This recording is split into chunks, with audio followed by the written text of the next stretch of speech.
Hello and welcome to another segment of Lore You Should Know. I am Greg Tito and I am joined by Mr. Chris Perkins. Greetings. And on this segment where we get into little bits of D&D lore, bits and bobs, as we like to say, for you to know or maybe use in your game, we are going to talk about the hierarchy of those in charge of a settlement on the Sword Coast, Baldur's Gate. Indeed. We've talked about Waterdeep a lot in the past, as well as Luskin and Neverwinter, but we haven't talked a lot about Baldur's Gate. It is true, and Baldur's Gate is popular with the video game players.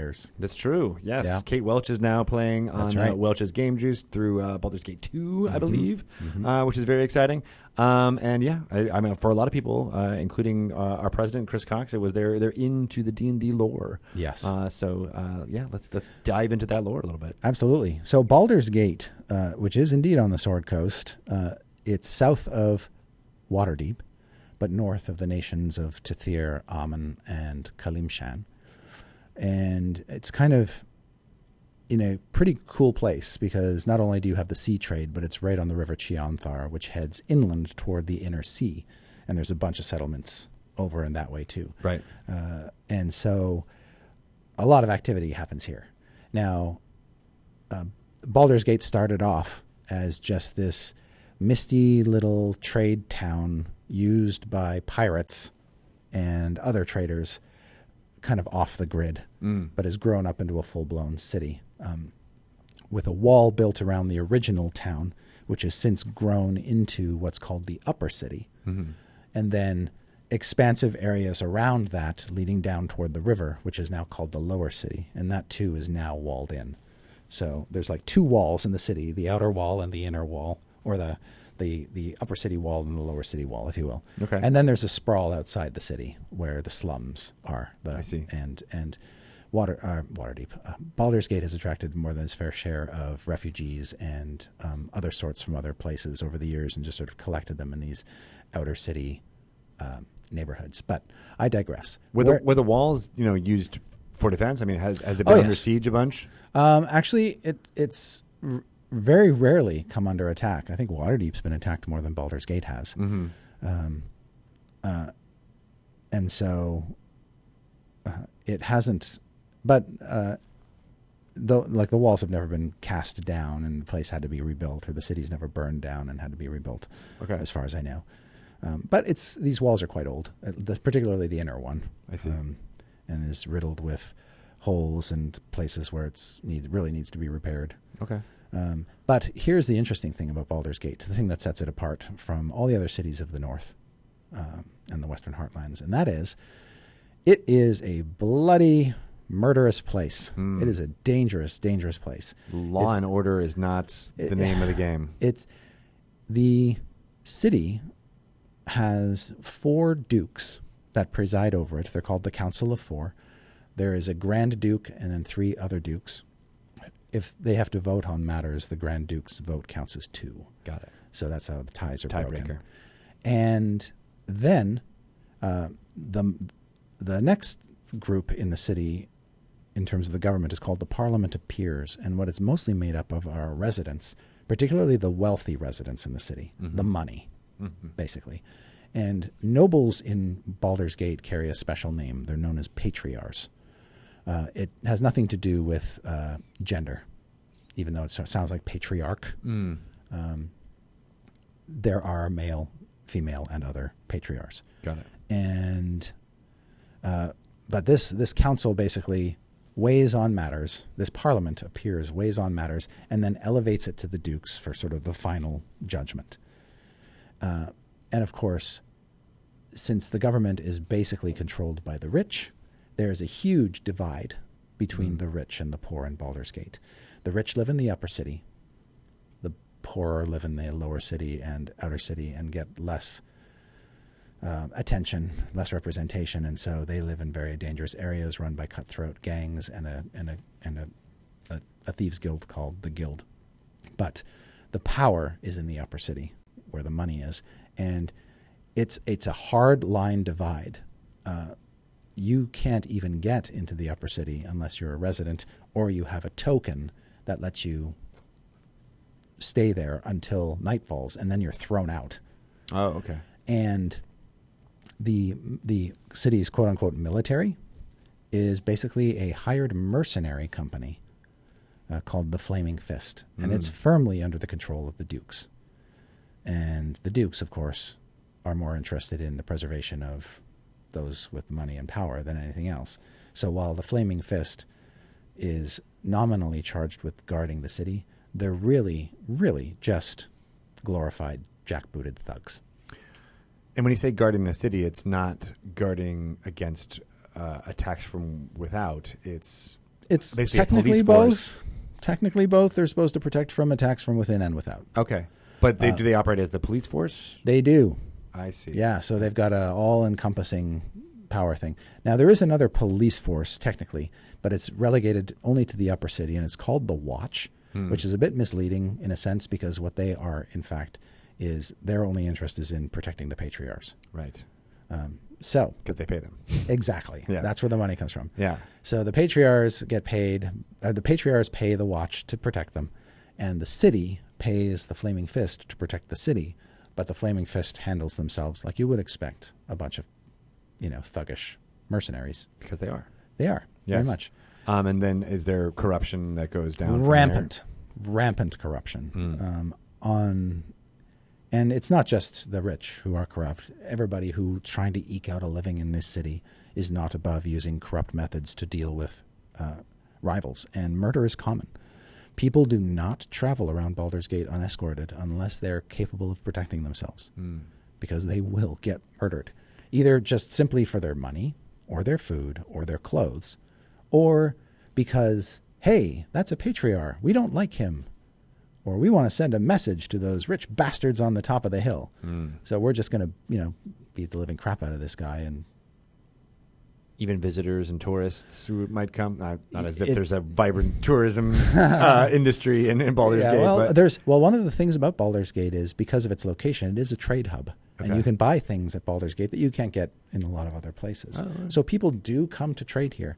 But fair warning, when you're moving around, make sure you're in a group. Yeah. Or your first visit to Baldur's Gate will be your last. So this is in direct contrast to Waterdeep, which has a much more lawful. Right. Yeah, both cities are very metropolitan, but Waterdeep has a strict codified set of laws. It has a generally speaking honest police force dedicated to protecting all citizens of the city. And it's not very common to have a blade when you're walking around the city. Right. Yes. And it's cleaner. It's widely regarded as a safe place. Baldur's Gate is absolutely the opposite. And lots of illicit business just happens here and nobody cares.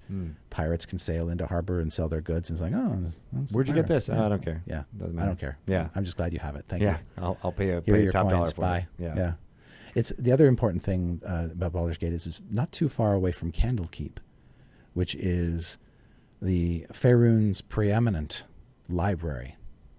And so people come to Baldur's Gate because in order to enter Candlekeep to get at the library, you have to give the monks of Candlekeep a book that they don't have. And so people will come to Baldur's Gate to buy a rare book. Yeah. And then take it with them to Candlekeep to trade for entry.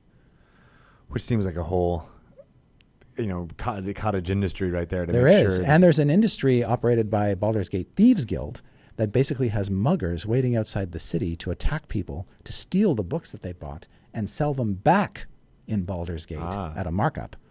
So if you're leaving Baldur's Gate with a book, like just under your arm, chances are you're going to get mugged and lose the book. Does Candlekeep have any, direct connections to the government of Baldur's Gate? No.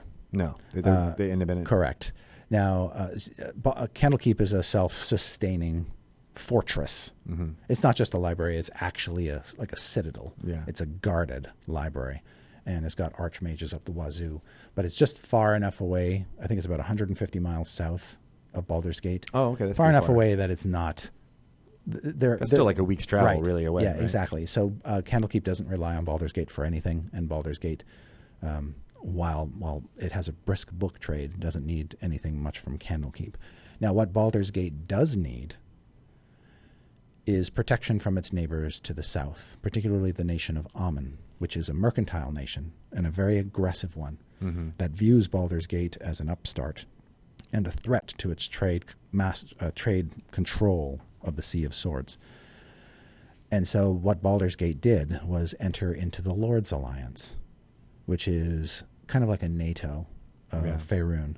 We've talked about this before. The Lord's Alliance is a collection of allied cities, independent cities, that will promise to come to each other's defense if one of them comes under attack. Right. And that includes Neverwinter, Waterdeep, Silvery Moon, Mirabar, Mithril Hall, and other places. And it includes Baldur's Gate. Right. Baldur's Gate is, I think, the southernmost member of the Lord's Alliance and the farthest removed from all of the other cities. Okay. About how far away is, say, Waterdeep Oh, gosh. I'd have to check a map, but I want to say maybe about 1,000 miles. Oh, wow. Okay. So So it is good quite distance. difference, right? Yeah, and Amun is much closer. So there's always the threat, there's always the fear in Baldur's Gate that Amun is just going to attack. Baldur's Gate also recently struck up an alliance with Port Nyanzaru, which is the city on the northern tip of Chult. Didn't Port Nyanzaru used to be a Used to be an colony? It wasn't. It was kind of taken over by Amun until the Chultans drove the Amuns out. So what unifies Baldur's Gate and Port Nyanzaru is a general dislike of Amun. So, and this is another thing that infuriates Amun, is Baldur's Gate has established this trade line with Chult. And they've even got a fort on Chult, a satellite where the Flaming Fist operate out of independently. So Amun is trying its best to try to break up that thing, and this will cause Baldur's Gate and Port Nyanzaru no end of grief. Yes. Interesting. Yeah, and so the leaders of Baldur's Gate, the four dukes, they are all known. They've changed quite a lot recently. We did a product as a bridge product between 4th and 5th edition called Murder in Baldur's Gate. Right. And we actually had a little poll online on our website which said, hey, run this adventure, tell us what the outcome is, and that will shape the future of the city and who's in charge. And one of the things that happens in that adventure is the previous Grand Duke, whose name is Abdal Adrian, he turns into, he reveals himself to be a Baal spawn, which is this, a chosen of Baal, the god of murder and assassins. He gets gacked. Another villainous duke named Torlin Silvershield also gets gacked in that adventure. And so we kind of have we had two vacancies to fill. One of them got filled by Duke Alder Ravengard, who is the leader of the Flaming Fist. He's a military commander, basically, a mercenary leader, has been promoted. It's kind of fishy. Like, the guy who's running the military in the city is now suddenly the Grand Duke of the city. Yeah. How, and so when you say elevated or promoted, how does that occur? Actually elected. By the parliament? Yes. Okay. And then how is the parliament chosen? That's good. It's an interesting question because it's not a fixed size. It can shift around. But the Parliament of Peers are also elected and basically elected by their peers in the city. Meaning the rich people in the upper city. Yeah. The lower people, the lower city people and our city people really don't have much influence over the politics of Baldur's Gate. Okay. So they take sadly a straw poll and they figure out who's the parliament, and the parliament chooses among their number who becomes the Archduke? It might not even be among their number. Oh, okay. It could be anybody. Which is the how Grand he got in. The Grand Duke can just... Often a Duke who's not a Grand Duke will get elevated. And that's kind of what happened with him. So he's worked his way up, but it is a little odd that you've got this guy who's also in charge of the military running the city. It's going to be kind of hard if he has to get stepped down. Like, oh, but I rule the military. Exactly. So how are you going to do that again? Yeah. Right. So that makes some folks nervous, but it was after so much murder and bloodshed. You know what happens, when people just sort of naturally swing or gravitate toward extremity after experiencing some trauma. Yeah. They'll say, well, the streets have been painted with blood and this place is completely lawless. What we need is a strong leader. And who's stronger than the guy who's leading the military? Let's put him in charge. What a great idea. It can't be any worse than what we got, right? It's worse.